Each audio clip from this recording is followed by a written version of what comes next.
Next, we're going to look at quantitative data. And quantitative data is data that represents counts or measurements.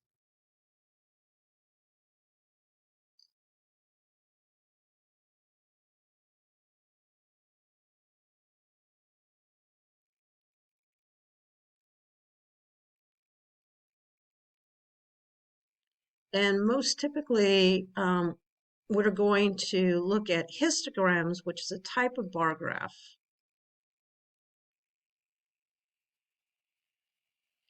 Now, from qualitative data, we know that bar graphs, the bars don't actually touch. But in a histogram, your bars do touch.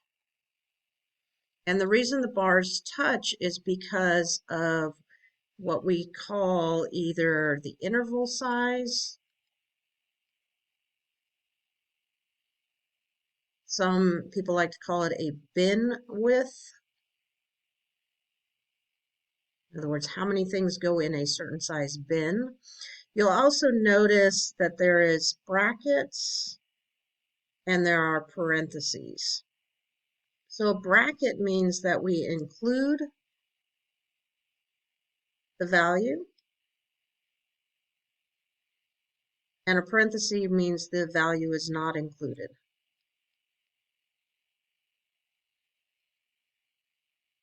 And you'll notice also that in this frequency table that we repeat the number. So 65 is shown there and is also repeated here. But what it's telling us is it counts here. So it's counting in here, but it does not count here. But the bars will touch because we're going from 60 to 65. So 65 is counting in this bar. If there is a 65, that counts here. But in here, the first number, if we're talking about whole numbers, would be 66. We're not counting the 65 in both places. Okay, so that's what the brackets and the parentheses represent. So we have to decide whether we want to count it in the first bin or the next bin. And so generally it goes in the first one, but there's no rule of thumb specifically as to which one it has to be. You'll notice that the frequency, the relative frequency, and the cumulative frequency are exactly the same thing as we've already built.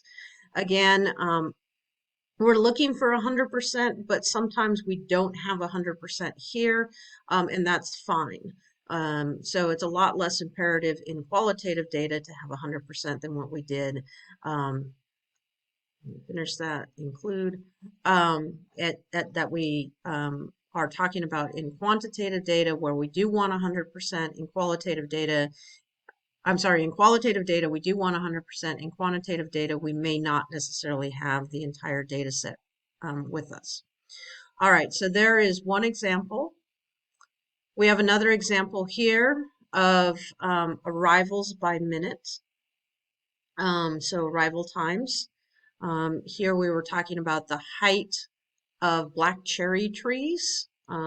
So they have anywhere between 3, 8, 10, 5, and 2 different within each one of these interval sizes.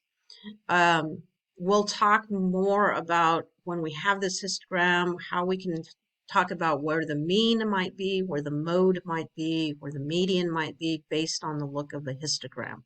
Okay, so qualitative data is very important to us when we're talking about additional information, when we're doing more statistical calculations, and we'll be looking at histograms in that regard. All right, so let's construct a histogram, and this time we're going to use the president's ages at inauguration, and there's a link to a webpage that gives them all that information. And this time, in terms of the president's ages, we want the whole number ages. So if it's so let's say they were 70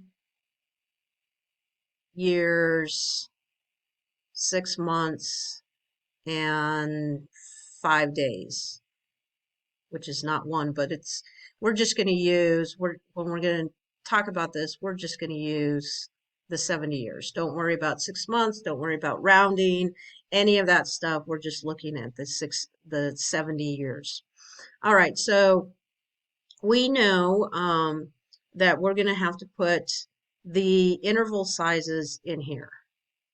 And so this is always our total.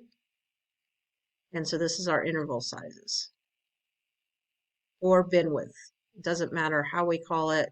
We can call it either direction. So I'm going to decide, so there's 1, 2, 3, 4, 5 boxes here. I can use all 5. I can make more. It doesn't really matter. It's all based on how big that interval size is or how many bars you want. So in this particular case, we have 1, 2, 3, 4, 5, 6 bars. And so we want 6 intervals that work with this. Maybe we only want 3 bars. So we would change our interval size for that. Notice here we have 1, 2, 3, 4, 5. So this one right here, this is an interval size. And so is here, it just has the frequency in each one of these is the frequency equals 0. We can't skip it. We can't move these 2 bars together because we have an interval information there. Okay, so if there's a frequency of 0, we still show it as just not having a bar there. Okay, so so the more bars, that means we have smaller interval size.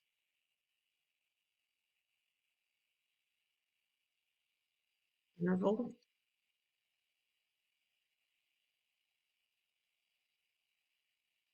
Which is more detailed or more precise. Actually, the definition of precision is more detail. So we have, if we have less bars, we have a bigger or larger bin width, which is less detailed.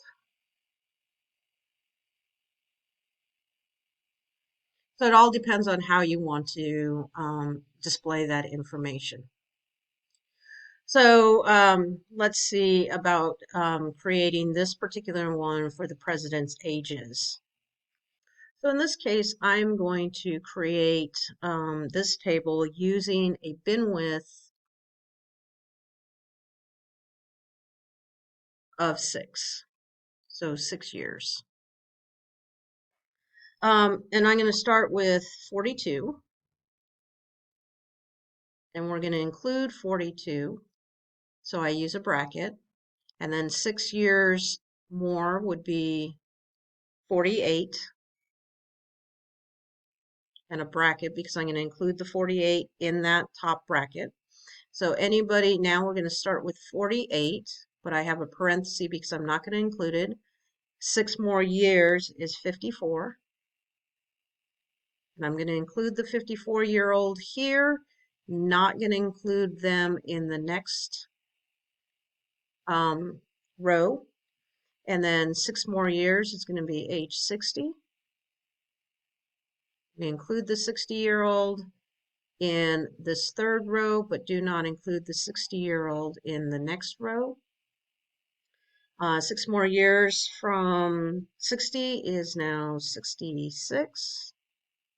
And include the 66-year-old. I'm not going to include the 66-year-old there. And then 6 more years is, oops, that should say 66, not 60. So 66 all the way up to 72.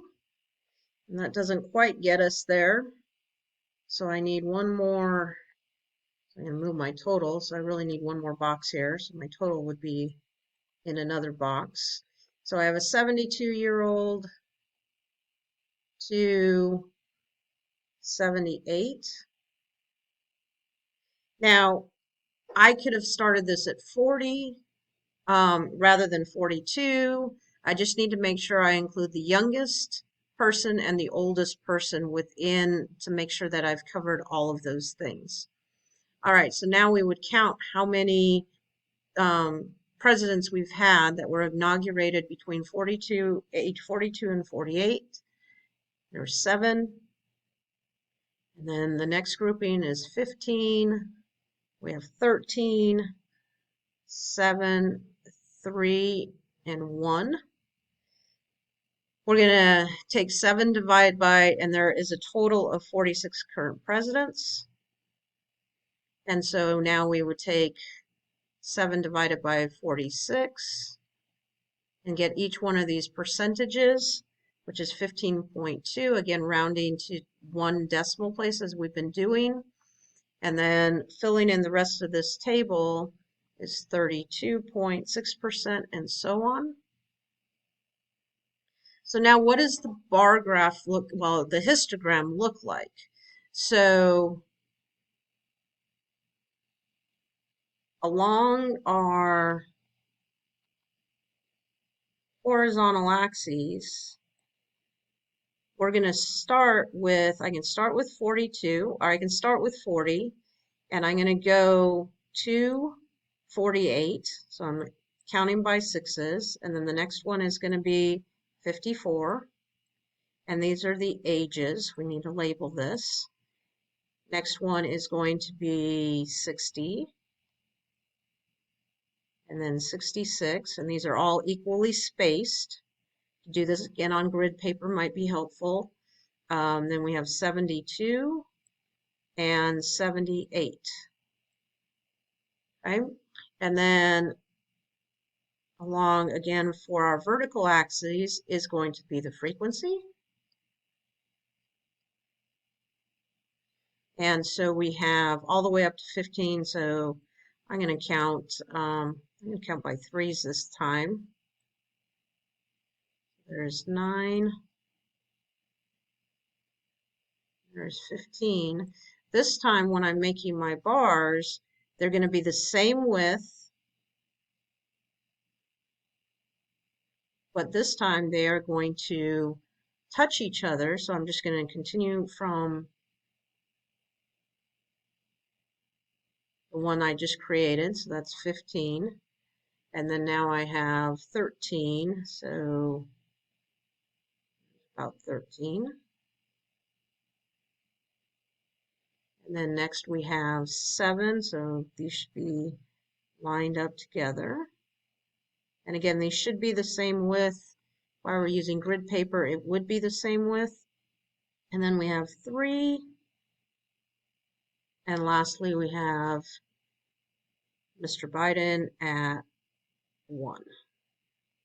So the difference between a histogram and a regular bar graph, your histogram is going to have the bars touching. They are all of the same width. They might be narrower or wider depending on how much your number line, how you number your number line, but all of these are equally spaced on a number line.